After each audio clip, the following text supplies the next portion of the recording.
যে রুলিং শাটারগুলো দেখতেছেন এগুলো চায়না রুলিং শাটার হিসেবে আসলে এই পরিচিত। হ্যালো এভরিওয়ান, আসসালামু আলাইকুম। আলদিয়া শাটার অ্যান্ড স্টিল হাউসের পক্ষ থেকে সবাইকে আন্তরিক শুভেচ্ছা ও অভিনন্দন। তো প্রথম অবস্থায় দেখুন আসলে আমরা স্ট্যান্ডের উপর আসলে কয়েলগুলো কিভাবে তোলা হয়। তো ওখানে তোলার পর যে সেটা আসলে মেশিনের মাধ্যমে আসলে ঢুকানো হয় শীটগুলো ঢুকানোর পর এলে অরেঞ্জ কালার আসলে যেটা আসলে কমলা কালার হিসেবে বেশি পরিচিতি। চায়না শাটারে আসলে এটা সবচাইতে আসলে ভালো বেশি কালারগুলো শীটগুলো একদম অনেক সুন্দর মানের আসলে শীটগুলো, এগুলো পরবর্তী আসলে কালার করতে হয় না। তো এই বাস হওয়ার পরবর্তী সেটা এই আরেকটা আসলে হাইড্রোলিক মেশিনের মাধ্যমে একটাকে আরেকটা জয়েন করা হয়। জয়েন করার পরবর্তীতে প্রত্যেকটি জয়েন আসলে আমরা মেশিনের মাধ্যমে করি এবং সুন্দরভাবে এটা আসলে বেশি দিন টেকসই করে, আসলে টেকসই মজবুত। এবং সাইডের যে পিন রয়েছে এগুলো এলাস্টিক আসলে বেলগুলো আসলে চায়না থেকে আসলে আমদানিকৃত। এই বেলগুলো দিয়ে আসলে এই চায়না পিন দিয়ে আসলে এগুলো স্টেপলার করা হয়।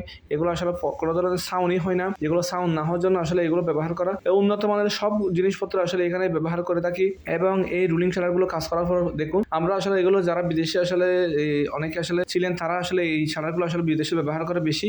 তো আপনাদের জন্য উন্নত মানের সেই শাটারগুলো আসলে আমরা দেশে নিয়ে আসছি। সবাই ভালো থাকবেন এবং এরকম শাটারগুলো পেতে আলদিয়া শাটার স্টিলের পেজ করবেন। সবাই ভালো থাকবেন। আসসালামু আলাইকুম।